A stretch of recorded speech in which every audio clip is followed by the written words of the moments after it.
తర్వాత సందీప్ గారు వచ్చి మొదటి మాట మీద ధ్యానం చేస్తారు. మొదటి మాట చదువుతారు. యేసు సిలువలో పలికిన మొదటి మాట. లోకాసు వార్త 23వ అధ్యాయం 33 నుంచి 34 వరకు.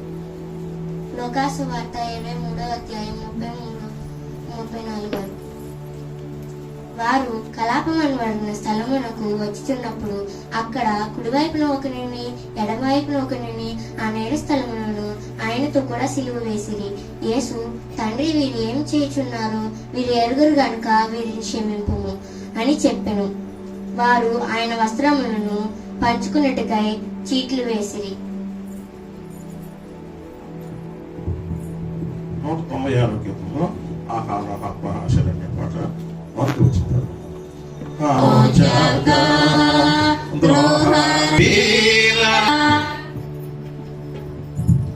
ప్రార్థన చేసుకున్నామండి. ప్రేమ కలిగిన తండ్రి, కృప కలిగిన దేవ, ఇప్పటి వరకు మమ్మల్ని సజీవ లెక్కలు ఉంచినందుకు స్తోత్రము తండ్రి.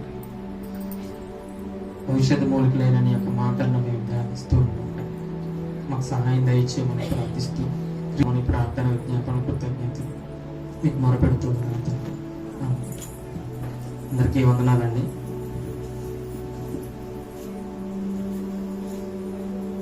యేసుక్రీస్తు ప్రభుల వారు శిలువలో పలికినటువంటి 7 మాటల్లో మొదటి మాటగా మనం ఈ మాట ధ్యానిస్తూ ఉన్నాం.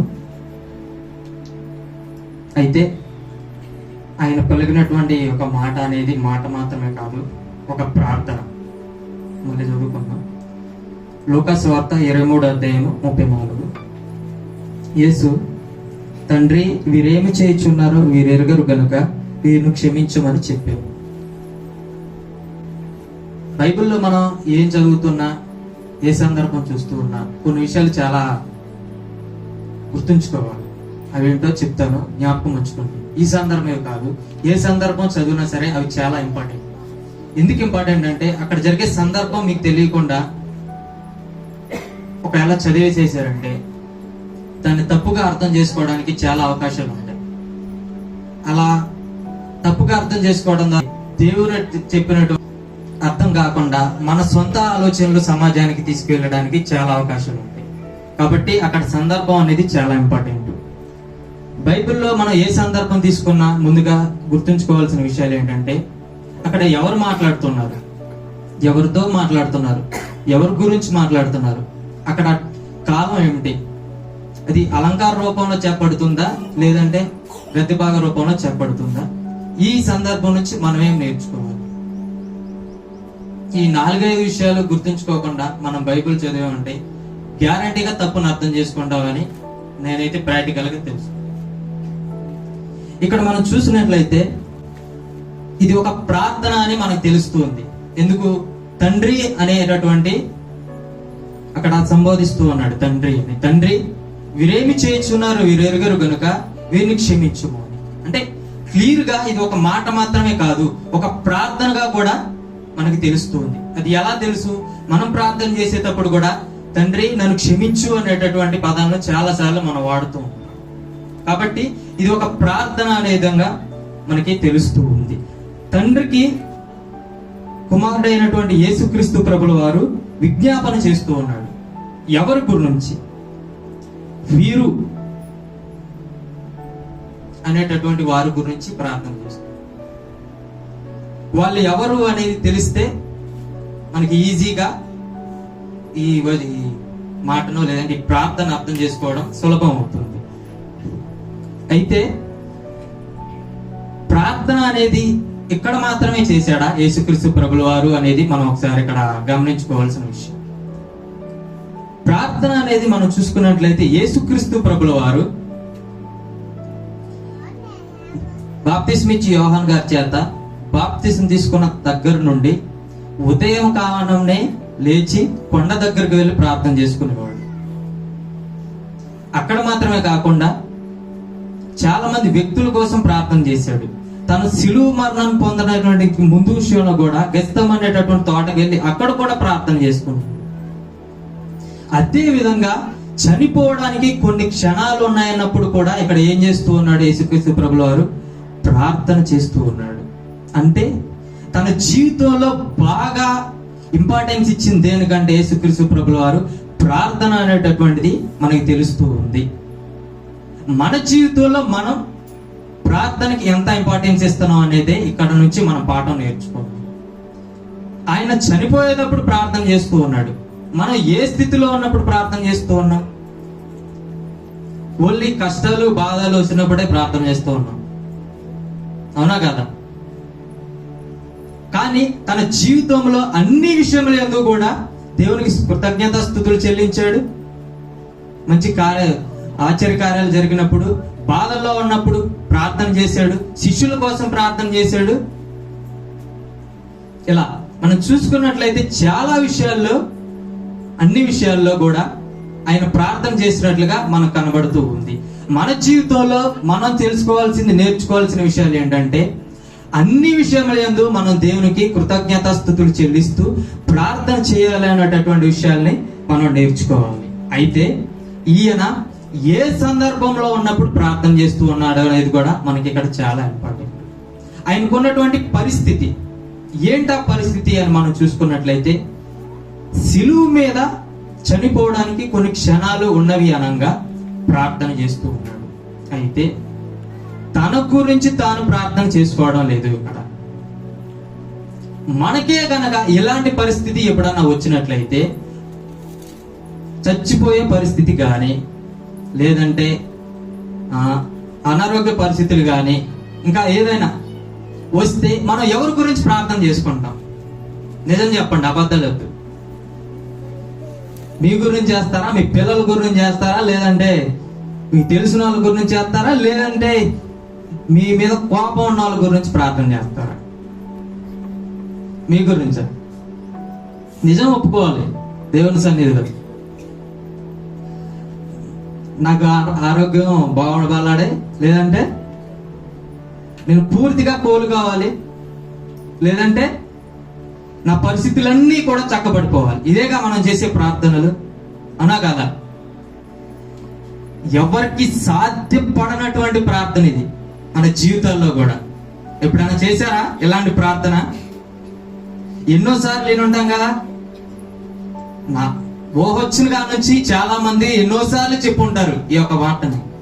మరి ఇటువంటి పరిస్థితి మనకు రాలేదా? ఎప్పుడు వచ్చే ఉంటది.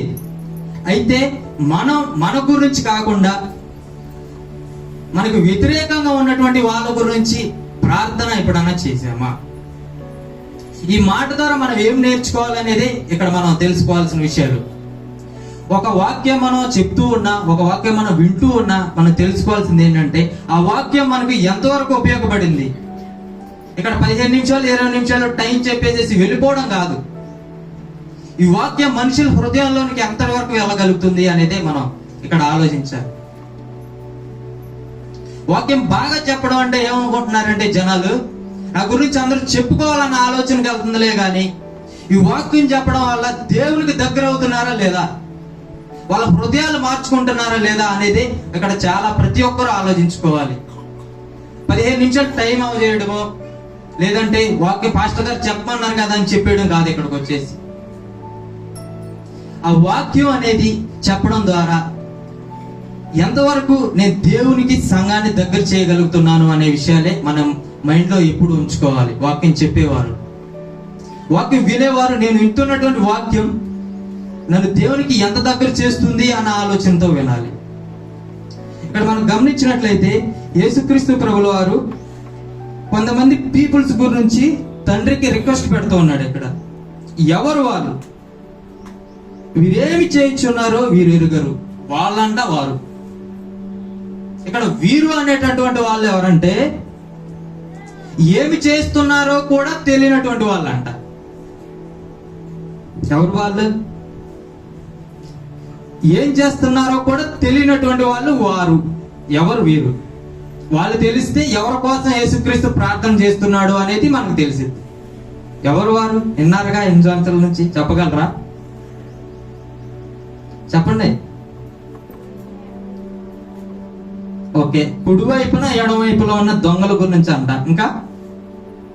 ఇంకెవరు లేరు అక్కడ హింసించుతున్నవారు? ఇంకా ఇంకెవరు లేరా? అప్పగించిన వాళ్ళు, సరే యోధ అనుకుందాం సేపు. ఇంకా పరిసయ్యులు, సద్దుకయ్యులు, శాస్త్రులు, ఆయన్ను నిందించేటటువంటి వాళ్ళు, మత పెద్దలు అందరూ ఉన్నారు అక్కడ.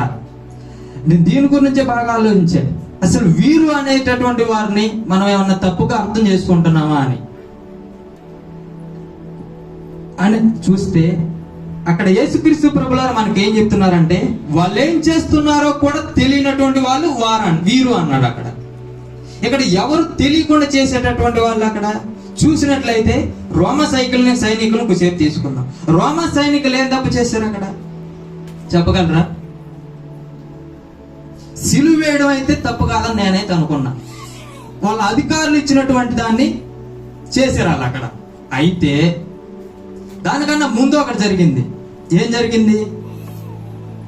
ఆయన్ని ఒక గద్దెకు తీసుకువెళ్ళి ఏం చేశారు? గుద్దారు, అపహాస్యం చేశారు, నెక్స్ట్ మళ్ళీ ఉమ్ము ఊసారు. ఇది రోమ సైనికుల మీద మనం వేసే నింబ, లేదంటే వాళ్ళు చేసినటువంటి తప్పు. నెక్స్ట్ ప్రధాన యాజకులు ఏం చేశారు? యేసుక్రీస్తు ప్రభుల వారి మీద అబద్ధ సాక్ష్యం చెప్పారు. ఏమని? ఈయన దేవదూషణ చేస్తున్నాడు అని. నెక్స్ట్ అక్కడ ఉన్నటువంటి వాళ్ళందరూ కూడా బరబ్బాను మీకు విడిపించాలా, యేసు ప్రభువుని విడిపించాలంటే ఏమని కోరుకున్నారు? కేకలు వేసి, మరి మామూలుగా కూడా కాదంట. అంటే యేసుక్రీస్తు ప్రభుల వారిని ఒక నిరపరాధి కాకుండా అపరాధిగా చేశారు. చూసుకున్నట్లయితే వాళ్ళందరూ కూడా ఎక్కువ శాతం మంది తెలియకుండానే తప్పులు చేశారు, తెలిసిన వారు కన్నా. అటువంటి తెలిసిన వాళ్ళు కాకుండా తెలియని వాళ్ళు ఇక్కడ చాలా మంది పక్కనే ఉండి కూడా చూస్తున్నారు. ఏమన్నా చివరిలో యేసుక్రీస్తు ప్రభుల వారిని దేవుడు ఏమన్నా రక్షిస్తాడేమో అని మనం ముందు చదువుతుంటే మనకు అర్థమవుతూ ఉంటది ఆ విషయాలు. అయితే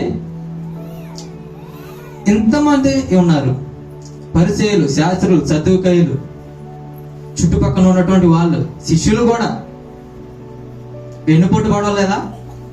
వాళ్ళు కూడా. అయితే వీరేమి చేస్తున్నారో వీరెరుగరు, వాళ్ళు వీరంట. ఏమి చేస్తున్నారో కూడా తెలియనటువంటి స్థితిలో ఉండి తప్పు చేస్తూ ఉన్నటువంటి వారి కోసం ప్రార్థన చేస్తూ ఉన్నాడు ఇక్కడ. చాలా మంది మన జీవితంలో చూసినట్లయితే ఎంతో మంది మన జీవితంలో కూడా ఎన్నో విధాలుగా మనకి వ్యతిరేకంగా మాట్లాడుండొచ్చు, తప్పులు చేసి ఉండొచ్చు. తెలిసి ఇక్కడ తెలిసిన వారి గురించి ఏం చెప్పడం లేదు, తెలియకుండా చేసినటువంటి వాళ్ళ కోసం విజ్ఞాపన చేస్తూ ఉన్నాడంట. మన జీవితంలో ఎప్పుడైనా తెలియకుండా నోరు జారడం కానీ, తెలియకుండా మన మీద అబద్ధ సాక్ష్యం చెప్పడం కానీ, తెలియకుండా మమ్మల్ని హింసించడం కానీ చేసే ఉంటారా? చాలా మంది చేశారా? చేయలేదా? అటువంటి వారి కోసం నువ్వు ప్రార్థన చేసావా అనేది ఇక్కడ మనం వేసుకోవాల్సినటువంటి మొట్టమొదటి ప్రశ్న. నేనైతే ప్రార్థన చేశా, మనస్ఫూర్తిగా నేనైతే చెప్పగలను దీన్ని. ఒకసారి మిమ్మల్ని మీరు ప్రశ్న వేసుకోండి. మిమ్మల్ని హింసించిన వారి కోసం, మీ మీద అబద్ధ సాక్ష్యాలు చెప్పిన వారి కోసం, మిమ్మల్ని వెన్నుపోటు పొడిచిన వారి కోసం, మిమ్మల్ని మోసం చేసిన వారి కోసం ఎంతమంది ప్రార్థన చేశారు? వచ్చి వాక్యం విని వెళ్ళిపోవడమైనా, ఆ వాక్యం ప్రకారంగా మనం ఎంతవరకు జీవించగలుగుతున్నాం అనేది ఇక్కడ మనం ఆలోచించుకోవాలి. ఎంతవరకు యేసుక్రీస్తు ప్రభుల వారు ఇలా చెప్పారు కదా, మనం ఎప్పుడైనా మన జీవితంలో మనకు వ్యతిరేకంగా చేసిన వాళ్ళ కోసం ప్రార్థన చేసామా? వాళ్ళు తెలిసి తెలియకుండా ఏదైనా అనేసి ఉండొచ్చు, అటువంటి వారి కోసం ఎప్పుడైనా ప్రార్థన చేసామా? అదే ఇక్కడ మనం అందరం ఆలోచించుకోవాల్సినటువంటి విషయం. అయితే ఈయన చేసినటువంటి ప్రార్థన అనేది తన మొట్టమొదటి ప్రసంగాల్లోనే చెప్పాడు. అదేంటో ఒకసారి చూద్దాం. మత్తయి సువార్త 5వ అధ్యాయంలో మనం చూసినట్లయితే ఆయన మొదటిసారిగా ప్రసంగించేటప్పుడు మనం చూస్తాం. మత్తయి సువార్త 5వ అధ్యాయము 43 నుండి మనం చదువుకున్నట్లయితే ఇక్కడ ఒకటి మనకి కనబడుతూ ఉంది.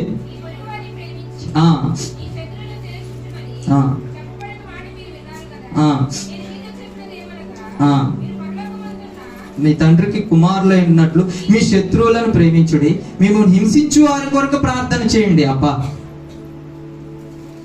ఏదైతే చెప్పాడో శిలువలో అదే చేస్తున్నాడండి. మిమ్మల్ని హింసించే వారి కొరకు ప్రార్థన చేయండి అని చెప్పినటువంటి దేవుడు అక్కడ హింసించే వారి కొరకే ప్రార్థన చేస్తూ ఉన్నాడు. ఆయన ఏదైతే చెప్పాడో అదే చేస్తున్నాడు. మనం ఎలాగున్నాం అనేది ఇక్కడ ఆలోచించుకోవాలి. మనం కూడా ఇక్కడ వచ్చి వాక్యం చెప్పేసి వెళ్ళిపోవచ్చు. ఆ వాక్యాన్ని మన జీవితంలో అనుసరించగలుగుతున్నామా లేదా అనేది ఇక్కడ $1,000,000 క్వశ్చన్ అందరికీ. ఆయన ఏదైతే చెప్పాడో అదే చేస్తూ ఉన్నాడు. తనను ఎవరైతే హింసిస్తున్నారో, తనకు ఎవరైతే శత్రువులుగా ఉన్నటువంటి వాళ్ళు ఉన్నారో, తనకు ఎవరైతే చాలా అన్యాయం చేశారో వాళ్ళందరి కోసం ఏం చేస్తున్నాడు? ప్రార్థన చేస్తూ ఉన్నాడు. మన జీవితంలో ఇటువంటి ప్రార్థనలు కరువు అవుతున్నాయి. మనల్ని హింసించే వారి కొరకు, మనకు వ్యతిరేకంగా వర్గంగా ఉన్న వాళ్ళ కొరకు, మమ్మల్ని తిట్టేటటువంటి వారి కొరకు మనం ప్రార్థన చేయడం లేదు. అందుకే మనం విశ్వాస జీవితంలో ఎదగలేకపోతూ ఉన్నాం. అందుకే ఎదుటి వ్యక్తుల మీద మీకు ద్వేషాలు, అందుకే ఎదుటి వ్యక్తుల మీద మీకు ఎంతో కుళ్ళు కుట్ర కుతంత్రాలతో ఉండిపోయి దేనికంటే ఎదుటి వ్యక్తిని క్షమించలేకపోవడం వల్ల. ఒక వ్యక్తిని అసలే మనిషి పాపం ఎందుకు చేస్తాడని నేను బాగా ఆలోచిస్తున్నట్లయితే ఎదుటి వ్యక్తిని ప్రేమించలేకపోవడం వల్ల పాపం చేస్తాడని నేను తెలుసుకున్నా. ఎదుటి వ్యక్తిని కనుక నీ పొరుగు వారిని కనుక నువ్వు ప్రేమించగలిగినట్లయితే అసలు నువ్వు పాపం చేయవు అనే ఆన్సర్ నాకు ఈ మధ్యలో తెలిసింది. ఆయన ఏం చేస్తూ ఉన్నాడు? ఎదుటి వ్యక్తిని ప్రేమించి క్షమించి వారి కొరకు ప్రార్థన చేస్తూ ఉన్నాడు. ఒక వ్యక్తి గురించి నువ్వు ప్రార్థన చేయాలి అంటే గ్యారంటీగా ఆ వ్యక్తిని నువ్వు ప్రేమించగలగాలి. ఒక 5-6 సంవత్సరాలు 10 సంవత్సరాల కిందట గొడవలు అయినటువంటివి కూడా ఇప్పటికీ గుర్తుంచుకొని ఆ వ్యక్తులు ఇంకా ద్వేషిస్తూ ఉంటాం. మనం ఉన్నారా లేదో ఆలోచించుకోండి మీరు, నాకు తెలియదు. మరి ఇంకా ఆ స్థితిలో ఉన్నట్లు ఉంటాయి కనుక అవి చాలా ప్రమాదకర స్థితిలో ఉన్నట్టే. మనం ఇప్పటికీ మనం ఇంకా కొంతమంది వ్యక్తుల మీద ఇంకా కక్షలు గాని కోపాలు గాని ఇంకేమైనా ఉంచుకున్నారంటే చాలా డేంజర్ లో ఉన్నట్టు మీరు. కాబట్టి ఎవరి మీద ఏమన్నా ఉంటే మీరు ఇప్పటి నుంచి అయినా సరే మార్చుకోవడానికి ప్రయాసపడండి. అయిపోయిందా అండి? అవులా. చివరికి ఏమన్నాడు? వీరేమి చేయించున్నారో వీరెరుగరు కనుక దీన్ని క్షమించుము. ఇదే ఇక్కడ మనం బాగా ఆలోచించాల్సిన విషయం. క్షమాపణ. ఎవరిని క్షమిస్తూ ఉన్నాడు ఇక్కడ? తనకు వ్యతిరేకంగా ఉన్నటువంటి వారిని క్షమిస్తూ ఉన్నాడు. మనం చూసినట్లయితే మనం ఎవరిని క్షమిస్తామో,